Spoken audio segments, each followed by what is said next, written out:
Hello, I'm here to share my thoughts on Isabel Allende's The House of the Spirits.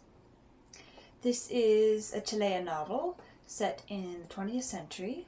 It was originally published in Spanish, and it chronicles the lives of 3 generations of women in one family. This novel was a masterpiece. It was perfect. It's political, it's a love story, it's multiple love stories actually. So as I said, it focuses on 3 generations of women. First, we meet Rosa the Beautiful and her sister, Clara the Clairvoyant. Then we meet Clara's daughter, Blanca, and then Blanca's daughter, Elba. Elba is by far my favorite character in this novel. She's the most admirable in both her politics and her way of living. Not that Blanca and Clara aren't admirable as well. Elba risks literally everything, her own life and the lives of those she loves, in order to shelter, clothe, and give food to victims of torture and those in danger because of their political beliefs. Early on in the novel, this is a slight spoiler, it happens early enough that it won't spoil the entire novel for you, but early on in the novel, Clara marries Esteban, the fiancé of her sister, Rosa. Rosa has recently died. Clara often has premonitions which allow her to see into the future.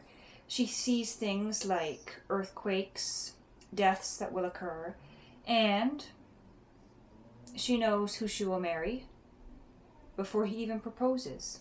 She can see ghosts or spirits, and she's known for playing the piano across the room without even opening it. Clara's daughter Blanca falls in love with someone outside of their class. This is by far the most beautiful love story in the novel.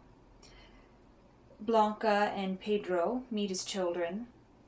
They grow up together, they become lovers, but they understand that because of their social positions, it's not acceptable for them to marry. Unfortunately, Blanca is very attached to her lifestyle and her wealth, and even as the political situation changes and Pedro becomes better off, she still refuses to marry him even though he asks multiple times. Pedro is one of my favorite characters. Even though he and Blanca's father Esteban loathe each other, and Esteban once tried to kill him, he still goes to Esteban's aid when Blanca asks him to. Pedro is willing to use his influence to rescue Esteban from the peasants who have taken him hostage after the Socialist Party comes to power. It's so beautiful because years later Esteban comes to Pedro's aid on Blanca's request. There are 2 scenes in the novel which are really the same scene, only they happen years apart and in opposite ways. I'm just going to read those. I have a library copy of the book. So, Pedro rescues Esteban.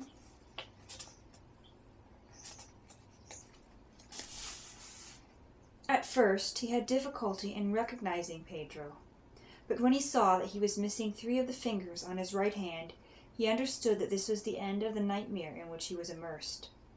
They stared at each other in silence for several seconds, each thinking that the other was the very incarnation of everything most hateful in the world, but unable to find the old fire of hatred in their hearts. "I've come to get you out of here," Pedro Tercero said. "Why?" the old man asked. "Because Blanca asked me to," Pedro Tercero replied. "Go to hell," Trubero said without conviction. "Fine, that's where we're going. You're coming with me." And then, later on in the novel, when the political system switches and instead of a socialist government we have a dictatorship, this time, instead of Blanca, Senator Trubero was standing in the doorway. The fugitive thought his final hour had arrived. In a strange way, he was happy. "I've come to get you out of here," Trubero said. "Why?" Pedro Tercero asked. "Because Blanca asked me to," the other answered. "Go to hell," Pedro Tercero said. "Fine, that's where we're going. You're coming with me." I just thought those 2 scenes were absolutely perfect. The first time when I read the first one, I kind of laughed and said, yeah, that's some great writing. But then when I read the second one, it took on a new significance for me. So I think Elba, in many ways, is guided by spirits. Not in the literal sense of spirits, although I suppose you could see it that way as well, but in the sense that the varied experiences of their family guide her. Elba embodies so many of the qualities of Clara. She's the result of Blanca's and Pedro's worlds colliding and meshing together. She comes of age in a time of political and social turmoil. In order to survive and to make sense of things, she draws on the past and on the experiences of those who have come before her. There's a sense in this novel that what has happened in the generations before has repercussions in the present, and it may even repeat itself in reverse, or in the same way in generations to come. I suppose I should note that Allende's father was the cousin of the former Chilean president. Salvador Allende was ousted from power in 1973 in a CIA-backed coup. Isabel Allende herself was eventually forced to flee Chile. Anyway, this is a fantastic, beautiful masterpiece of a novel, and I definitely recommend it.